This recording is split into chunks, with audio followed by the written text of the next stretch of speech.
Bismillahirrahmanirrahim. Assalamualaikum warahmatullahi wabarakatuh. Innal hamdalillah nahmaduhu wa nasta'inuhu wa nastaghfiruh wa na'udzu billahi min shururi anfusina wa sayyiati a'malina.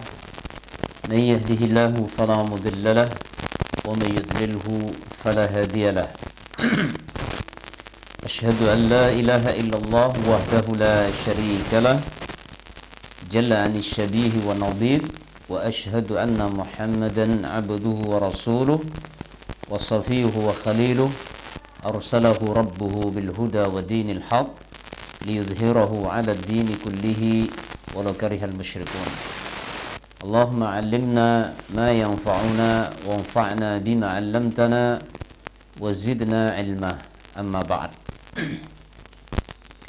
Kaum muslimin wal muslimat, henti-hentinya kita bersyukur kepada Allah Subhanahu wa taala, karena Allah Subhanahu wa taala tidak pernah berhenti di dalam memberikan kenikmatan kepada kita. Tidak bosan kita terus memuji Allah, bersyukur kepadanya, karena Allah tidak akan pernah bosan memberikan kenikmatan kepada kita.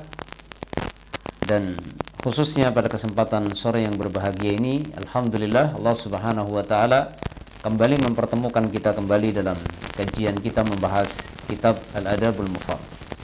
Tidak lupa salawat dan salam semoga senantiasa tercurah kehadirat baginda Rasul Nabi Agung, Nabi besar Nabi Muhammad sallallahu alaihi wa ala alihi wasallam.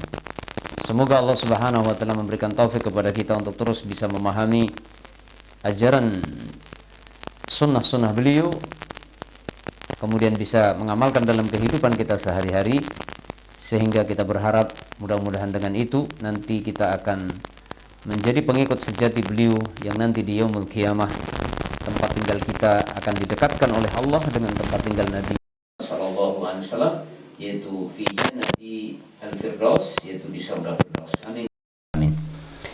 Pada pertemuan yang telah lalu kita sudah membahas tentang kewajiban menyambung silaturahmi dan haramnya memutuskan tali silaturahmi. Maka pada kesempatan sore yang berbahagia ini kita akan bersama-sama mengetahui fadilah, keutamaan menyambung tali silaturahmi. Bapak Ibu kaum muslimin wal muslimah dimanapun Anda berada, di dalam ajaran agama Islam ditetapkan setiap amal kebaikan itu pasti memiliki keutamaan. Segala bentuk amal kebaikan di dalam Islam pasti akan membuahkan fadilah, berbagai keutamaan yang akan kita dapatkan. Baik kita dapatkan secara langsung di kehidupan dunia ini, ataupun akan kita dapatkan di akhirat kelak, yaitu mendapatkan balasan di surga Allah Subhanahu wa taala. Dan demikianlah seluruh dari berbagai amal kebaikan yang diajarkan Rasulullah di dalam agama Islam. Dan menyambung tali silaturahmi itu adalah merupakan sebuah amalan besar. Sebuah amalan besar yang diwariskan oleh seluruh para nabi dan rasul. Bukan hanya diwariskan oleh Nabi Muhammad sallallahu alaihi wasallam, akan tetapi nabi-nabi sebelum beliau itu juga membawa ajaran yang mulia ini, yaitu menyambung tali silaturahmi. Dan tidak ada perbedaan pendapat di kalangan para ulama tentang hukum wajibnya menyambung tali silaturahmi dan haramnya memutuskan tali silaturahmi. Menyambung tali silaturahmi hukumnya wajib, sebaliknya memutuskan tali silaturahmi adalah merupakan dosa yang sangat besar. Maka marilah kita simak bersama, apakah kira-kira keutamaan yang akan kita dapatkan tatkala kita mau menyambung tali silaturahmi. Menyambung tali silaturahmi memiliki keutamaan yang sangat banyak yang akan kita dapatkan fid dunya wal akhirah. Di sini disebutkan banyak sekali hadis Nabi sallallahu alaihi wasallam yang menyebutkan tentang fadilah menyambung silaturahmi. Di antaranya adalah Imam Bukhari membawakan sebuah hadis dari sahabat Anas bin Malik bahwa Rasulullah sallallahu alaihi wasallam pernah bersabda, "Man ahabba ayyubsata lahu fi rizqihi wa ayyum sa'alahu fi atharihi falyasil rahimahu." Atau kama qala Nabi sallallahu alaihi wasallam. Beliau bersabda, barang siapa yang ingin dilapangkan rizkinya. Ya. Coba kita perhatikan baik-baik. Man ahabba yubsatallahu fi rizqihi. Barang siapa yang ingin rizkinya dilapangkan. Wa ayyung sa'alahu fi atharihi, dan dipanjangkan umurnya. Apa kata Nabi? Falyasil rahimahu. Barang siapa yang ingin dilapangkan rizkinya dan ingin dipanjangkan umurnya, maka sambunglah tali silaturahmi. Dua keutamaan yang akan kita peroleh dari sebab menyambung tali silaturahmi yang disebutkan oleh Rasulullah di dalam hadis ini. Yang pertama adalah dilapangkan rezekinya. Apakah yang dimaksud dilapangkan rezekinya? Para ulama mengatakan yuwassa'u wa yukatsaru lahu. Rezekinya akan dilapangkan dan akan dibanyakkan oleh Allah. Bapak Ibu yang dirahmati Allah, siapa di dunia ini yang tidak ingin rezekinya dilapangkan, rezekinya dimudahkan dan diberi banyak oleh Allah? Tentunya setiap orang pasti menginginkan itu.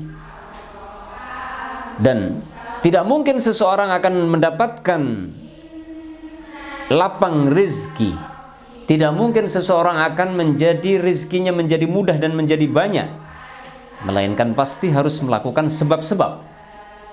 Sebab-sebab di sana ada dua. Yang pertama adalah sebab-sebab kauni. Yang kedua adalah sebab-sebab syar'i. Sebab-sebab kauni adalah dengan kita mencari rezeki dengan bekerja, ya, entah menjadi pedagang, entah menjadi pegawai, ya, pekerjaan-pekerjaan yang halal. Yang kedua adalah sebab-sebab syar'i. Apa itu sebab-sebab syar'i? Sebab-sebab syar'i yaitu kita melakukan berbagai ajaran-ajaran dalam syariat yang bermacam-macam, yang itu akan menjadi sebab syar'an dilapangkan rezeki kita dan dibanyakkan rezeki kita oleh Allah Subhanahu wa taala. Di antara sebab syar'i tersebut yang dikatakan para ulama adalah silaturrahim. Silaturrahim, menyambung tali silaturahmi. Anda yang merasa sekarang rezekinya sempit, mungkin di antara sebabnya adalah mungkin kita kurang menyambung tali silaturahmi. Kita yang mungkin rezekinya tidak dilapangkan oleh Allah, sulit mencari rezeki, bisa jadi di antara faktornya adalah kita tidak mau menyambung silaturahmi. Ya, maka dengan menyambung tali silaturahmi itu akan menjadi salah satu sebab Allah Subhanahu wa taala akan lapangkan rezeki kita. Dan Allah Subhanahu wa taala yang memberikan rezeki. Allah akan berikan rezeki kepada siapapun orang yang Allah kehendaki. Akan tetapi Allah tidak akan memberikan rezeki kepada seseorang kecuali dengan melalui sebab-sebab. Makanya sebagian ulama mengatakan, menyebutkan di antara faedah yang bisa dipetik dari hadis ini adalah wa fihi al-hassu 'alal masyi fi asbabir rizqi.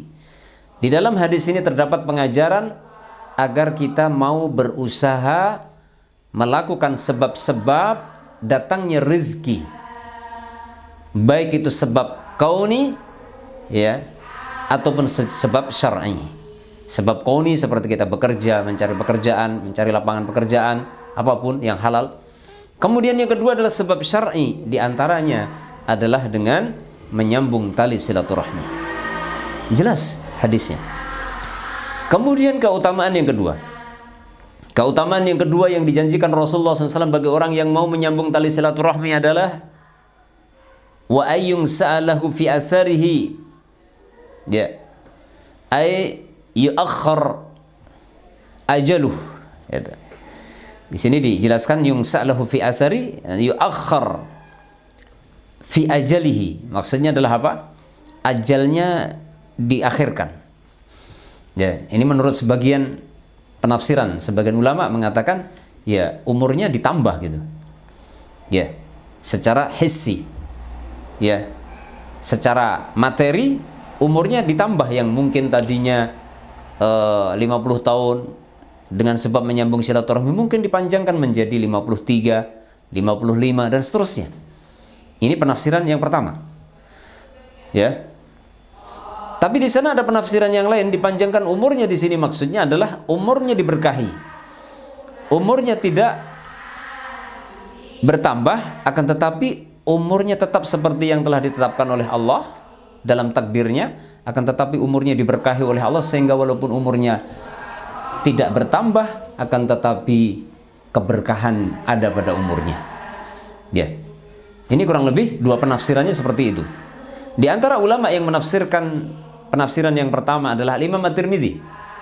Imam Tirmidzi menafsirkan dipanjangkan umurnya adalah benar-benar ditambahkan umurnya. Beliau mengatakan yakni bihi ziyadatu fil umri, kata Al-Imam At-Tirmidzi. Ya, dengan sebab itu akan bertambah umurnya. Jadi benar-benar umurnya ditambah. Dan Allah Subhanahu wa taala Maha mampu. Allah Subhanahu wa taala Maha mampu untuk merubah segala-galanya. Allah yang mentakdirkan segala sesuatu dan Allah yang Maha mampu merubah segala takdirnya. Dan sebagaimana disebutkan dalam akidah Ahlus Sunnah wal Jamaah bahwa takdir itu bisa berubah dengan kehendak Allah. Kapan Allah menghendaki takdir itu berubah? Ya dengan sebab. Ya, dengan sebab-sebab. Ya. Oleh karena itu di sana ada sebuah doa yang populer yang dibaca oleh Umar bin Al-Khattab yang beliau menginginkan dirubahnya takdir buruk menjadi baik. Ya. Dengan beliau berdoa kepada Allah, sehingga para ulama mengatakan doa itu salah satu sebab yang akan menjadikan takdir buruk kita dirubah oleh Allah menjadi takdir yang baik. Bagaimana doa yang dibaca Abdullah bin Umar? Umar radhiyallahu taala anhu berdoa, Allahumma in katabtani syarran faktubni khairan. Ya Allah, jika engkau telah tulis diriku, jika engkau telah tetapkan diriku dengan takdir yang buruk, maka tolong sekarang tulislah takdir yang buruk itu menjadi baik. Jelas, Umar bin Khattab meminta kepada Allah, catatan takdir jelek minta dirubah menjadi catatan yang baik. Nah, maka ini salah satu di antara dalil yang disebutkan para ulama bahwa takdir yang telah Allah tetapkan itu bisa berubah dengan izin Allah. Allah mungkin akan merubah dengan sebab-sebab. Di antara sebab dirubahnya takdir adalah kita berdoa kepada Allah Subhanahu wa taala. Dalam riwayat yang lain, dalam sebuah doa yang diajarkan Rasulullah sallallahu alaihi wasallam dalam doa kunut witir, waqini syarra ma qadait. Ya. Sebagaimana kita ketika membaca kunut dalam witir, atau sebagian kaum muslimin membaca kunut dalam subuh. Ya. Allahumma hdini fiman hadait, wa afini fiman afait, wa tawallani fiman tawalait, wa barik li fima atait. Terus waqini syarra ma qadait. Apa? Waqini syarra ma qadait. Ya Allah, waqini, lindungilah aku, jagalah diriku dari keburukan takdir yang engkau tetapkan. Mungkin Allah telah menetapkan takdir-takdir buruk kepada kita, tapi dengan sebab kita berdoa kepada Allah agar dilindungi dari buruknya takdir, maka bisa jadi kemudian Allah rubah takdir yang buruk yang telah Allah tetapkan sebelumnya, Allah rubah menjadi takdir yang baik. Subhanallah, Allah Subhanahu wa taala Maha mampu. Allah yang menetapkan takdir dan Allah yang Maha mampu merubah segala takdirnya. Makanya tidak salah ketika ada sebagian ulama mengatakan, rubahlah takdir kalian dengan berdoa kepada Allah. Maksudnya gimana? Mintalah kepada Allah agar takdir-takdir buruk kalian dirubah oleh Allah menjadi baik. Ya. Demikian Bapak Ibu yang dirahmati Allah Subhanahu wa taala. Demikian juga Rasulullah mengajarkan kepada kita bahwa kita tidak boleh bersandar dengan takdir. Rasulullah SAW ketika ditanya oleh seorang sahabat, ketika beliau menjelaskan tentang takdir, segala sesuatu telah ditetapkan oleh Allah, maka sebagian sahabat mengatakan, ya Rasulullah, limadza na'mal? Ya Rasulullah, kenapa kita harus susah payah beramal? Kenapa kita tidak bersandar saja kepada takdir? Toh semuanya sudah ditakdirkan ya Rasulullah. Maka Rasulullah mengatakan, la, jangan kalian bersandar dengan takdir. Apa kata Nabi? I'malu fakullun muyassarun lima khalaqalahu. Ya. Berusahalah kalian, berbuatlah kalian, karena masing-masing kalian akan diberikan kemudahan sesuai dengan takdir yang Allah tetapkan. Ya. Dalam akidah Ahlus Sunnah wal Jamaah telah disepakati bahwa segala sesuatu yang menimpa diri kita, segala sesuatu yang terjadi di muka bumi ini semuanya dengan takdir Allah.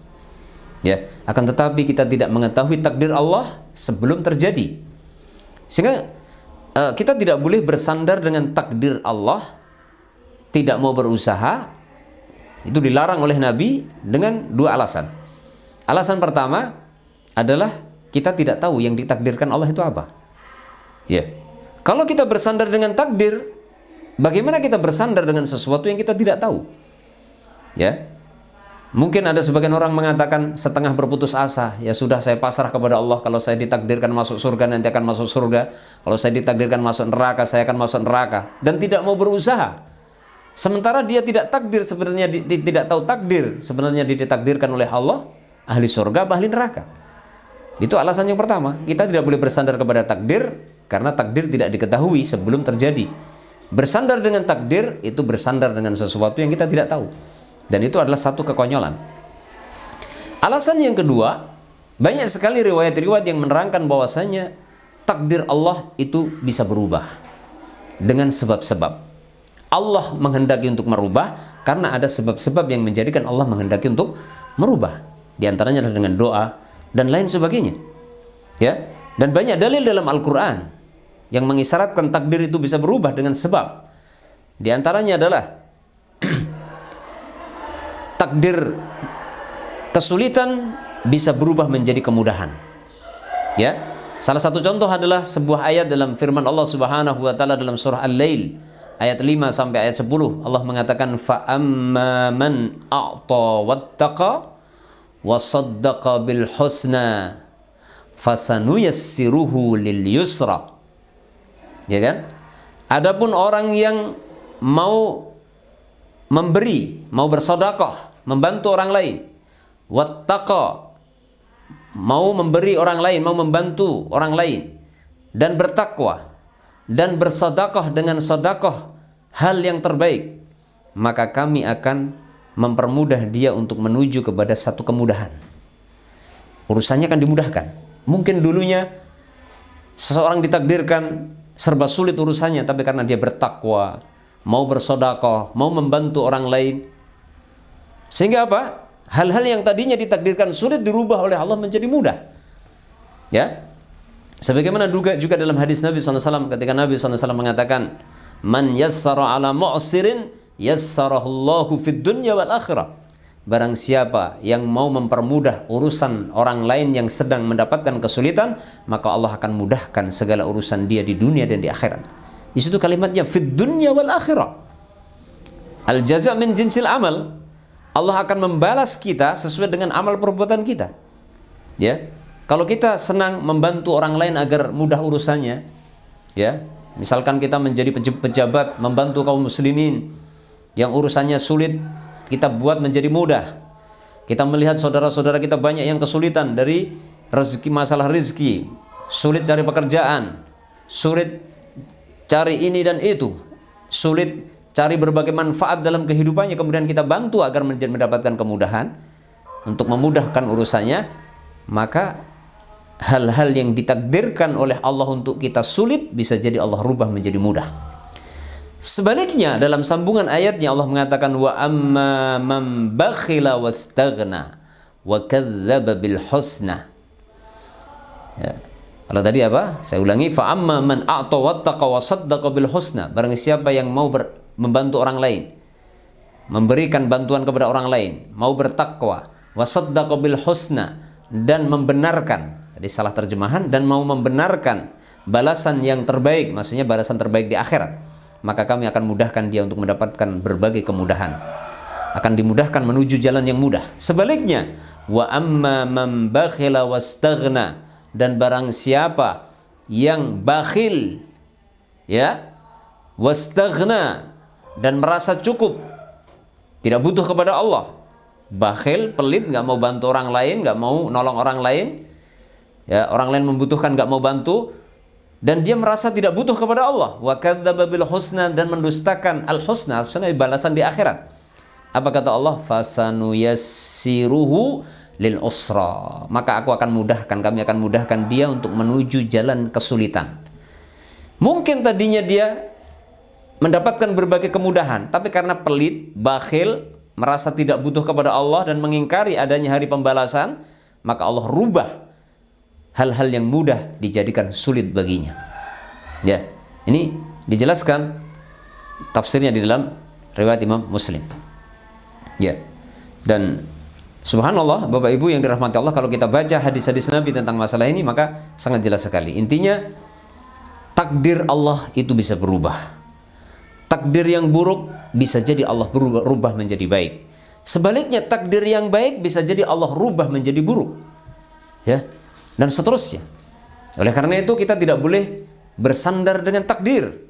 Makanya ketika para sahabat bertanya kepada Rasulullah, "Ya Rasulullah, tidakkah kita bersandar dengan takdir?" Rasul mengatakan, "La, i'malu, berusahalah." Ya. Jadi kita harus berusaha untuk menggapai kebaikan. Ya. Makanya Nabi SAW memerintahkan sahabatnya, "Ihris ala ma yanfa'uk." Ya. "Wasta'in billah wa la ta'jiz." Apa kata Nabi? Bersemangatlah kalian, antusiaslah kalian di dalam usaha menggapai hal-hal yang bermanfaat untuk diri kalian, dan mintalah tolong kepada Allah dan jangan merasa lemah. Ini adalah 3 prinsip dalam seseorang menggapai kesuksesan. 1, berusaha. 1 adalah optimis. Yang kedua, mau berusaha maksimal. Yang ketiga, meminta pertolongan kepada Allah. Ya, demikianlah yang harus kita lakukan setiap hari di dalam usaha menggapai kebaikan-kebaikan dalam kehidupan kita. 3 hal ini lakukan. 1, optimis selalu. Ya. Yang kedua, berusaha maksimal. Wala ta'jiz, jangan merasa lemah, maksimalkan usaha kita. Ya. Kemudian yang tidak kalah penting, bahkan yang terpenting adalah wasta'in billah. Minta tolong kepada Allah. Subhanallah. Sehingga Bapak Ibu yang dirahmati Allah Subhanahu wa taala, mungkin ada di antara kita yang ditakdirkan oleh Allah rezekinya sempit. Mungkin ada di antara kita yang ditakdirkan oleh Allah umurnya pendek. Tapi dengan sebab kita mau menyambung tali silaturahmi, bisa jadi itu Allah rubah. Yang tadinya rezekinya sempit, Allah rubah menjadi lapang. Yang tadinya miskin, bisa jadi Allah rubah jadi kaya. Yang tadinya umurnya pendek, bisa jadi Allah rubah jadi panjang umurnya. Umurnya dipanjangkan. Ini adalah sebuah keutamaan atau 2 keutamaan menyambung silaturahmi. Sebuah keutamaan menyambung silaturahmi yang dijelaskan oleh Rasulullah sallallahu alaihi wa ala alihi washabbihi wasallam. Ya. Kemudian di sana banyak sekali di antara yaitu keutamaan menyambung silaturahmi. Di sini tidak bisa kita sampaikan semua, mungkin kita sebutkan sebagian saja. Di antaranya adalah hadis dari Ibnu Umar. Ya. Ini juga perlu kita perhatikan baik-baik bagaimana keutamaan amalan-amalan soleh yang kita kerjakan itu kita akan mendapatkan manfaatnya fid dunya wal akhirah. Bukan hanya di akhirat saja dan bukan hanya di dunia saja, di dunia dan di akhirat. Ya. Salah satu contoh menyambung silaturahmi, manfaatnya akan kita rasakan di dunia dan di akhirat. Di dunia, di antaranya disebutkan dalam hadis Ibnu Umar, apa kata Nabi? Ya, manittaqa ya rabbahu wa wasala rahimahu nusi'a fi ajalihi wa thara maluhu wa ahabbahu ahluhu. Gitu kan? Barang siapa yang bertakwa kepada Tuhannya, mau menyambung silaturahmi, maka akan ditangguhkan ajalnya. Maksudnya apa? Umurnya dipanjangkan. Dan akan menjadi banyak hartanya. Terakhir, wa ahabbahu ahluhu, dan keluarganya akan mencintai dia. Kalau tadi yang pertama, dipanjangkan umurnya, dilapangkan rezekinya, sudah kita bahas dalam hadis yang tadi. Dalam hadis ini ada tambahan wa ahabbahu ahluhu. Orang yang suka menyambung silaturahmi akan dicintai oleh kerabatnya. Dan ini bisa kita rasakan langsung. Ya, bisa kita rasakan langsung ketika kita menyambung silaturahmi. Kita jarang ketemu dengan kerabat-kerabat kita, kemudian kita cari waktu yang pas untuk mengunjungi mereka, menyapa mereka. ya, dengan tujuan untuk menyambung silaturahmi, ya walaupun minimal melalui media sosial, mungkin karena jauh kita punya saudara yang ada di Kalimantan sementara kita di Jogja, kemudian kita sempatkan untuk WA, SMS atau bahkan telepon, tanya kabar, ya, tanya kabarnya bagaimana, kesehatannya bagaimana, anaknya sudah berapa, dengan tujuan menyambung silaturahmi dengan cara menyapa. Atau bahkan lebih dari itu, kita mengunjungi, datang langsung ke rumahnya, bersilaturahmi dengan mengunjunginya ke rumahnya, datang ke kampung halamannya, ya. Atau kita datang dengan membawa hadiah, ya, membawa hadiah atau memberi bantuan tatkala mereka butuh bantuan, maka pasti kita akan rasakan, ya, buahnya, yaitu apa? Mereka akan mencintai kita. Bahkan mungkin ada di antara kerabat kita yang tadinya benci dengan kita, tidak suka dengan kita. Begitu kita mengunjungi di rumahnya, kita memberikan hadiah, kita menyapanya dengan baik, bisa jadi kebencian itu berubah menjadi sebuah kasih sayang dan sebuah cinta. Dan itu fakta, bisa kita rasakan langsung dalam kehidupan ini, ya. Sehingga akan terjadi saling cinta kasih di antara kerabat, di antara orang-orang yang ada hubungan darah, di antara orang-orang yang memiliki hubungan kekerabatan, ya. Akan tetapi sebaliknya, kita juga bisa rasakan efek dampak buruknya tatkala kita enggan menyambung silaturahmi, enggan menyapa kerabat, ketemu di jalan tidak mau nyapa, ya. Ketika kerabatnya ada yang sakit, kita tidak peduli. Ada yang meninggal, kita tidak peduli. Ada yang butuh bantuan, kita tidak peduli. Bahkan ada yang menyapa saja tidak mau, maka apa yang terjadi? Akan tumbuh dalam hati kerabat-kerabat ini kebencian, ya. Oleh karena itu Bapak Ibu, kaum muslimin wal muslimat dimanapun Anda berada, kalau Anda ingin dicintai kerabat Anda, kalau Anda ingin disayangi mereka, luangkan waktu untuk menyambung silaturahmi dengan mereka. Walaupun hanya dengan sekedar menyapa, walaupun hanya dengan sekedar menelpon, SMS, WA, nanya kabar, atau sekedar memberikan salam dan seterusnya. Subhanallah, maka itu adalah menjadi sebuah sarana, menjadi sebuah sebab yang akan menumbuhkan rasa cinta kasih di antara orang-orang yang memiliki hubungan kekerabatan. Allah Ta'ala a'lamu bishawab.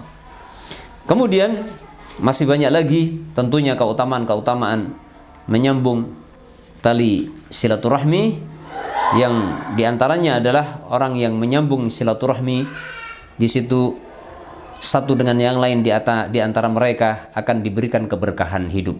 Seperti dikatakan oleh para ulama, orang yang suka menyambung silaturahmi maka hidupnya akan diberkahi oleh Allah, ya. Hidupnya akan diberkahi oleh Allah dan hatinya akan dibebaskan dari segala penyakit hati, al-haqq, kedengkian, al-bughd, kebencian, ya. Sehingga penyakit-penyakit hati yang terjadi, yang ini biasanya berkaitan dengan hubungan muamalah antara sesama kerabat yang terjadi di masyarakat, ya, itu bisa jadi di antara sebabnya adalah kurangnya silaturahmi, terlalu jauh putus hubungan silaturahminya, sehingga muncul kedengkian, muncul kebencian. Coba bayangkan kalau kita ketemu kerabat kita di jalan kemudian kita tidak mau menyapa, apa yang terjadi? Muncul dalam hati namanya al-haqd, ya, kebencian dan kedengkian, ya. Sehingga bisa jadi misalkan ketika kita mendapatkan kenikmatan dari Allah, orang-orang yang telah putus hubungan silaturahminya dengan kita ketemu di jalan, melihat kita mendapatkan sebuah kenikmatan, apa yang terjadi? Muncul haqd, kedengkian pada mereka. Mereka tidak suka. Ketidaksukaan mereka kadang-kadang membawa mereka untuk kemudian melakukan hal-hal yang tidak baik atau ucapan-ucapan yang tidak baik, ya. Dan perlu kita ingat bahwasanya salah satu keistimewaan dari akhlak yang dimiliki Rasulullah Shallallahu Alaihi Wasallam sejak sebelum nubuah, juga di awal nubuah beliau, itu adalah silaturahim. Oleh karena itu ketika Rasulullah menerima wahyu yang pertama, yaitu Iqra atau surah Alaq, Iqra bismi rabbikal ladzi khalaq, beliau pulang ke rumah kemudian mengatakan kepada keluarganya, zammiluni zammiluni, selimutilah aku, tolong aku selimuti. Beliau ketakutan Kemudian beliau berkata kepada istrinya Khadijah, apakah Allah akan mencelakakan aku sehingga aku seperti ini? Dalam kondisi sangat takut. Ya, maka apa kata Khadijah dalam perkataan beliau yang masyhur, memberikan support kepada suaminya, mengatakan, wallahi Allah tidak akan pernah menghinakanmu. Wallahi la yukhzikallah, kata Khadijah wa kama qalat. Demi Allah, Allah tidak mungkin menghinakan Anda, karena sungguh Anda adalah sosok orang yang suka menyambung silaturahmi. Anda adalah sosok orang yang suka membantu orang lain. Maka dengan itu Allah tidak mungkin menghinakan Anda. Subhanallah. Rasulullah memiliki akhlak yang sangat mulia semenjak sebelum menjadi nabi, ya, yaitu apa? Suka menyambung silaturahmi dan suka menolong orang lain, suka membantu orang lain yang membutuhkan bantuan sesuai dengan kemampuan beliau. Maka kata Khadijah itu yang akan menjadikan beliau dimuliakan oleh Allah. Allah tidak mungkin akan hinakan beliau. Oleh karena itu Bapak Ibu yang dirahmati Allah Subhanahu wa taala, menyambung silaturahmi adalah satu syariat yang sangat besar di dalam Islam. Ya. Menyambung tali silaturahmi adalah salah satu bagian ajaran Islam yang sangat azim, yang sangat agung, yang mana Rasulullah SAW sangat menekankan umatnya agar terus menjaga dan menyambung tali silaturahmi. Allah Ta'ala a'lamu bissawab. Demikian Bapak Ibu yang dirahmati Allah Subhanahu wa taala yang bisa saya sampaikan. Semoga Allah Subhanahu wa taala memberikan taufik kepada kita untuk bisa mengamalkan petunjuk Nabi SAW, khususnya adalah menyambung silaturahmi. Demikian yang bisa saya sampaikan. Ada benarnya datangnya dari Allah, ada kesalahan karena kebodohan dan kekurangan saya. Semoga Allah mengampuni dosa-dosa saya. Dan akhirnya kita tutup. Subhanakallahumma wa bihamdik, asyhadu an la ilaha illa ant, astaghfiruka wa atubu ilaik. Assalamualaikum warahmatullahi wabarakatuh.